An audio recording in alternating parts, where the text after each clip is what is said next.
अस्सलाम वालेकुम, welcome to doctor सामिस clinic. आज का हमारा टॉपिक है कि बच्चे की ठोस गज़ा किस एज में शुरू करनी चाहिए। कब बच्चे की अंतड़ियां इस काबिल होती हैं कि वो ठोस गज़ा को डाइजेस्ट कर सकें। वो कौन सी एज है जिसमें हम ठोस गज़ा शुरू करवाएंगे तो बच्चा बहुत हेल्दी रहेगा, मोटा होगा, गुबलू होगा, उसकी ग्रोथ बहुत अच्छी हो जाएगी। कौन सी जो एज है वो परफेक्ट एज है। चलिए जी, वीडियो को स्टार्ट करते हैं। I am doctor Samina Sami, a homeopathic practitioner past 24 years. Today's topic is ठोस गज़ा, सॉलिड फूड ऑफ बेबी। जब आपके घर में बच्चा पैदा होता है या बच्चा आता है तो माँ बाप पूरी फैमिली बहुत एक्साइटेड होती है और उनका बहुत ज्यादा दिल होता है कि जल्दी जल्दी जो कुछ हम खाते हैं ना वो सब कुछ इसको खिलाना शुरू करते हैं और ये जल्दी जल्दी से बड़ा हो जाए। लेकिन सब काम जो है वो टाइम कंज्यूमिंग है। हर काम अपने वक्त पे अच्छा लगता है और इस जल्दी में हम क्या करते हैं कि अपने बच्चे को ज्यादा लाडो प्यार दिखाने की सूरत में हम उसको बीमार कर देते हैं।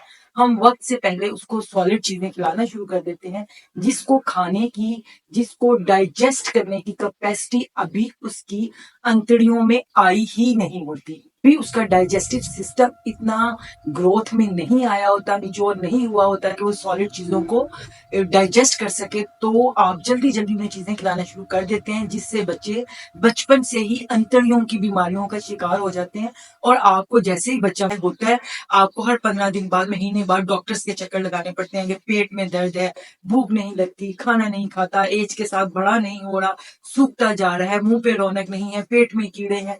ये तमाम बीमारियां तब होती हैं जब हम उसके ऊपर बोझ वक्त से पहले डाल दें। देखिए, जिस वक्त आप कोई भी चीज खरीदते हैं तो उसमें वेट की कैपेसिटी लिखी होती है। सपोज टू भी आप वॉशिंग मशीन लेके आते हैं, उस पर वेट लिखा होता है 8 kg, 10 kg।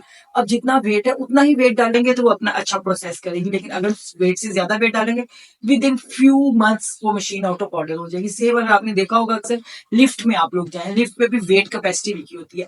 अगर आप ज्यादा लोग ऊपर हों, चढ़ जाएं, या अगर आप एंटर हो जाएं लिफ्ट में ज्यादा लोग तो लिफ्ट रुक जाती है, वो ऊपर जाती नहीं, वो तो रिस्क लेती नहीं है।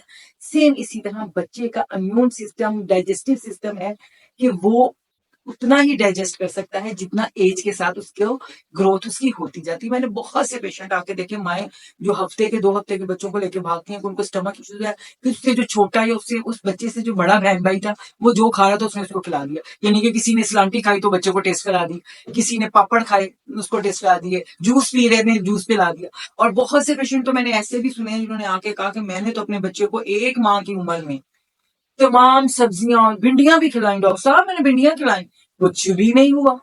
बहुत से पेशेंट्स आके मुझे बहुत एग्जांपल्स देते हैं कि हम तो बच्चे को ना पैदा होते ही अंडे की जर्दियां चटा रहे हैं, हम तो उनको पैदा होते ही सब कुछ खिला रहे हैं और वो डाइजेस्ट भी कर रहे हैं, उन्हें कुछ नहीं हो रहा। ऐसा नहीं है। बहुत से डैमेजेस ऐसे होते हैं जो आपको नजर नहीं आते हैं और with the passage of the time वो डैमेजेस एक बड़ी डिजीज की सूरत में आपके सामने आ जाते हैं। तो इसलिए आप एक्यूरेट एज को फॉलो कीजिए, बच्चे को सब खाने को दीजिए सिर्फ उसके एक्यूरेट एज के हिसाब से। तो जो उसकी एक्यूरेट एज है वो है 6 मंथ। 6 मंथ में बच्चे को 6 मंथ तक माँ का दूध एक मुकम्मल ग़िज़ा है। उसके अंदर तमाम विटामिन है, सालन की, रोटी की, पिज्जे की, शवारमों की, कोक की, हर चीज जो आप अपने बच्चे को खिलाना चाहते हैं वो तमाम विटामिन उस दूध में मौजूद है जो माँ का दूध है। माँ के दूध में ऐसी एंटीबॉडीज हैं जो बच्चे के अंदर कुव्वत मुदाफत, रेजिस्टेंस पार पैदा करती हैं, जो कई सालों तक वो रेजिस्टेंस पार बीमारियों से लड़ती है, गार्ड बन जाती है। बहुत सालों तक माँ के दूध का असर रहता है। तो इसलिए कहा जाता है तूने माँ का दूध नहीं पिया इतने वीक हो। तो माँ का दूध एक मुकम्मल ग़िज़ा है। और अगर किसी वजूहात की वजह से बच्चा माँ का दूध नहीं पीता और वो फॉर्मूला मिल्क पे है तो भी उसमें विटामिन इतने हैं कि बच्चे को एक्स्ट्रा रोटी, सालन और दूसरी चीजों की जरूरत नहीं है। 6 माह से पहले बच्चे को किसी किस्म के एडिशनल वाटर और किसी किस्म की एडिशनल सॉलिड फूड की जरूरत नहीं है। जहन में डाल लीजिए, गौर से सुनिए कि उसकी अंतड़ियां अभी इस काबिल नहीं है, उसका डाइजेस्टिव सिस्टम अभी इस काबिल नहीं है कि वो सॉलिड चीजों को डाइजेस्ट करके उसके विटामिन्स बच्चे को लगा सके। होगा क्या कि आप वक्त से पहले उनको सॉलिड चीजें खिलाएंगे तो क्योंकि उसमें डाइजेशन पार्ट नहीं है तो उसके विटामिन तो वेस्ट ही होंगे ना। वेस्ट होने के साथ साथ उनका डाइजेस्टिव सिस्टम भी खराब हो जाएगा जिससे वो बहुत ज्यादा बीमारियों का शिकार हो जाएंगे। तो पहले क्वेश्चन का मैंने आंसर दे दिया कि बच्चा जब 6 माह का मुकम्मल पूरा हो जाए, 7वां माह स्टार्ट हो, देन आपने सॉलिड चीजें स्टार्ट करनी है। अब सेकंड क्वेश्चन है कि उनको जिंदगी के सालों में जिंदगी की पहली ठोस गजा क्या होनी चाहिए। जिंदगी की जो पहली ठोस गजा है वो उनकी जिंदगी के सातवें महीने का पहला हफ्ता, उसमें आप उन्हें सिर्फ फ्रूट्स देंगे। उनका आगाज ही फ्रूट से करेंगे, अनकुक्ड फ्रूट्स। उसमें क्या हो सकता है, उसमें एप्पल हो सकता है। एप्पल की आप छोटी सी वो ग्रेवी बनाइए, बनाना लीजिए, उसकी आप स्मूदी बना लीजिए। आप एप्पल की स्मूदी बना लीजिए। आप एवोकाडो आपको मिलता है, एवोकाडो में बहुत ज्यादा विटामिन है, उसकी स्मूदी बना लीजिए। आपको खुबानी मिलती है, उसकी स्मूदी बना लीजिए। वाटरमेलन को बस सीड गले में फंसा के बच्चे को मुसीबत में न डाल दीजिएगा।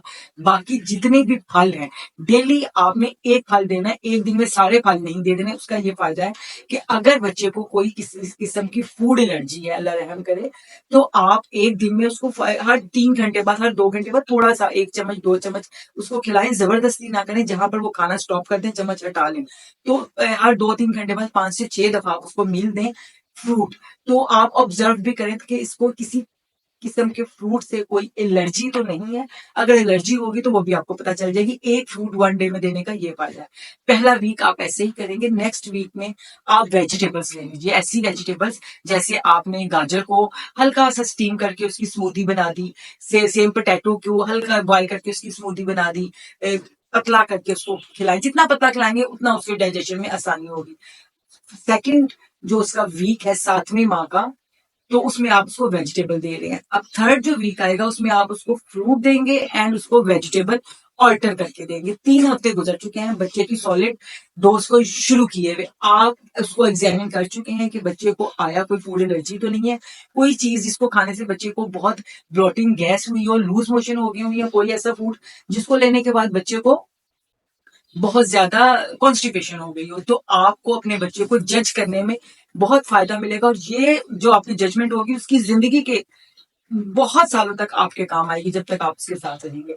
उसके बाद जैसे ही बच्चा 8 माह का हो जाता है, उसके बाद उसे कुक जो भी खाना है आप उसको वो थोड़ा थोड़ा नीम सॉलिड पतला सा करके खीर दे सकते हैं, साबूदाना दे सकते हैं, पतला सा हलवा बना के दे सकते हैं, पतली पतली सी कोई चीजें भी उसको खिला सकती हैं। लेकिन जो मुकम्मल आप उसको अगर सालन के साथ बाइट लगा के भिंडियां खिलाना चाहते हैं, ठोस ग़िज़ा खिलाना चाहते हैं, तो आप बच्चे को 1 साल का हो लेने दें। बच्चा जब 1 साल का हो जाएगा, आप उसको थोड़ा-थोड़ा सालन खिलाएँ, रोटी खिलाएँ, चावल खिलाएँ, नट्स भी अगर आप उसको देना चाहते हैं। मैंने बहुत से लोगों को देखा है नट्स 2-4 माह की उम्र में वो बादाम घोट-घोट के पिला रहे होते हैं। और नहीं ज़रूरत उनको बादामों की, किसी चीज़ की ज़रूरत नहीं है, उसके बादाम उस माँ का दूध ही है। तो आप जो नट्स दें उसको, तो नट्स भी आप 1 बाय 1 करके दें। अक्सर बच्चों को नट्स एलर्जी होती है, तो वो नट्स एलर्जी को भी आप ढूंढ सकेंगे अगर आप किसी दिन बादाम दे दिए, किसी दिन काजू, किसी दिन पिस्ता, किसी दिन आपने उसको मेवा। इस तरह जो नट्स हैं वो भी आप डे बाय डे दें और उसको ऑब्जर्व करें। ये तो वो मेथड है जिसको आप बच्चा आपकी सादा घर का खाना खाएगा तो वो इंशाल्लाह बीमारियों से बचेगा, मोटा, सेहतमंद, तवाना होगा, और उसकी रेजिस्टेंस पावर जो है वो बहुत ज्यादा हो जाएगी। आप उसको 1 साल से पहले पहले चावलों की खीर, खिचड़ी। अब मैं आपके साथ वो शेयर करती हूँ कि जो मैं अपने जब मेरा फर्स्ट बेबी था तो मेरा भी यही दिल चाहता कि वो ना बस मैं सारा कुछ उसको खिला दूं। मेरा दिल चाहता था कि बस कुछ भी वो जितनी देर खाता जाता था मैं उतनी देर पढ़ती रहती थी कि ये ना खा ले और उसको डाइजेस्ट हो जाए। मैं भी बहुत कॉन्शियस माँ हुआ करती थी, लेकिन बाकी बच्चों को जब मैंने छोड़ दिया, उनको ऐसे ही खिलाया जैसे मैं आपको बता रही हूँ, तो वो ज्यादा बेहतर रहे देन के वो फर्स्ट वाले से। उसको मैं क्या करती थी, सब बच्चों में मैं ये किया करती थी कि उनके लिए दालें, जितनी भी दालें आपके घर में ग्रोसरी में आती थी, उन सबको साफ करती थी। उनको एक एक कप ले लेती, मेजरमेंट एक छोटा कप, उनको साफ कर ले जो पसंद है आपको, जिसमें लाइट डालें, मूंग की हो गई, माश की हो गई, माश की हैवी है, मूंग मसूर लाइट दालें, ठीक है। और उसमें चावल भी, उसमें गंदुम भी। ऐसे 5-6 दालों को मैं इकट्ठा करती थी, उनको धो के सुखा के उनको ग्राइंड करके पाउडर बना लेती थी। उस पाउडर को आपने क्या करना है कि दूध 1 कप बॉयल कीजिए और उसके अंदर आप वो दालों का 1 चम्मच डाल के, तो वो सीरियल टाइप एक खीर सी बन जाएगी, वो उसको खिलाइए। बस एक बात याद रखिए, अपने बच्चे को कभी भी दूध, फ्रूट कुछ भी खाने से पहले उसमें एडिशनल चीनी और नमक, सॉल्ट एंड शुगर बिल्कुल मत डेवलप करवाइए। बच्चे को टेस्ट कुछ पता नहीं होता, उसको चीनी मीठा अच्छा नहीं लगता, उसको नहीं पता। आप उसको इंट्रोड्यूस नहीं करवाएंगे कि चीनी क्या होती है, आपको ये लगता है कि मीठा डालने थोड़ा सा बच्चा करके पी लेगा, ऐसा कुछ नहीं है। वो फीका दूध भी इतना ही मजे से पिएगा जितना चीनी वाला दूध पिएगा। तो लिहाजा ये जो 2 जहर है, व्हाइट पॉइजन है, शुगर एंड सॉल्ट, इसका इंट्रोडक्शन अपने बच्चे के पहले साल में उसको मत दीजिए। उसको खुदारा इन जहरों से बचाइए। उसको कभी भी चीनी और नमक डाल के कुछ भी खाने को ना दीजिए। आई होप सो कि ये इन्फॉर्मेशन आपके लिए बेनिफिशियल होगी। इस पे इफेक्ट करेंगे तो मेरा आपसे 100% वादा है, आपका बच्चे बीमारियों से दूर और अच्छी तवाना सेहतमंद अच्छी हाइट के होंगे। अल्लाह ताला आपके बच्चों को नजरे बद, नजरे प्यार, नजरे हसद से बचाए और उनकी अच्छी ग्रोथ करे। वो आपके लिए आपका मुस्तकबिल रोशन करे। नेक्स्ट वीडियो में नेक्स्ट टॉपिक के साथ, तब तक के लिए अल्लाह हाफिज। पाकिस्तान जिंदाबाद।